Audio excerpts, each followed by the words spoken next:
right, San Antonio, another day of endocrinology. Let's do the pancreas. We'll take a little break from the pituitary.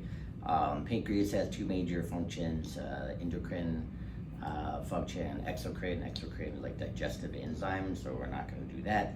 And kind of do like, what's the difference between type 1 diabetes and type 2 diabetes, and then kind of throw in prediabetes in there. So type 1 diabetes is autoimmune and it's destruction of your own pancreatic beta islet cells. That is very difficult to manage. It destroys those cells. Those cells produce insulin.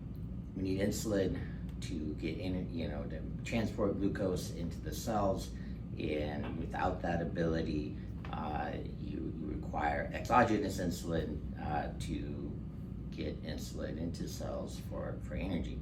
That's type 1 in a nutshell. It's thankfully less common, very tragic when it happens to kids, and it's more often younger people get type 1 diabetes. It's not a strongly genetic condition, it's more of a bad luck situation. Type 2 diabetes is a stronger genetic component, and this is where we talk about insulin resistance. Your pancreas is actually pumping out more insulin because it's continually challenged with too big of a glucose or carbohydrate load to move sugar into your cells.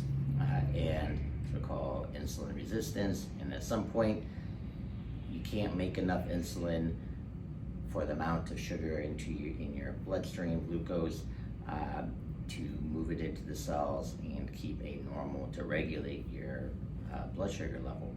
And that's kind of the breakdown of type 2 diabetes. You develop this resistance in time.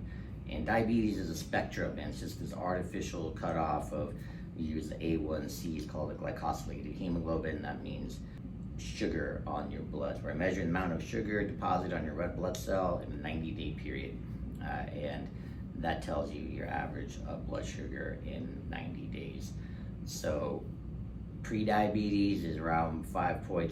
This is just the number that they calculate, and diabetes is at 6.5. But the pathophysiology is happening before 6.5, and that's what triggers treatment in most cases. But a lot of studies really suggest that we should be treating prediabetes aggressively to prevent long-term diabetic-related complications, which could be neuropathy, vascular disease, stroke, heart attack. It increases all bad things, the number one cause of kidney failure leading to dialysis. So one is a lack of insulin production, that's type 1 diabetes through autoimmune destruction, and two is like you're making plenty of insulin, but your body's resistant to it. You can't make enough in order to get glucose into your cells. So we give medicines that are insulin sensitizers like metformin to make your body more insulin sensitive to it. This is where lifting weights helps too, because you're increasing muscle mass, and that's a kind of a sink to store more glycogen. Is how your body stores glucose. So that's it in a nutshell, San Antonio. Eat a salad, stay away from the French fries.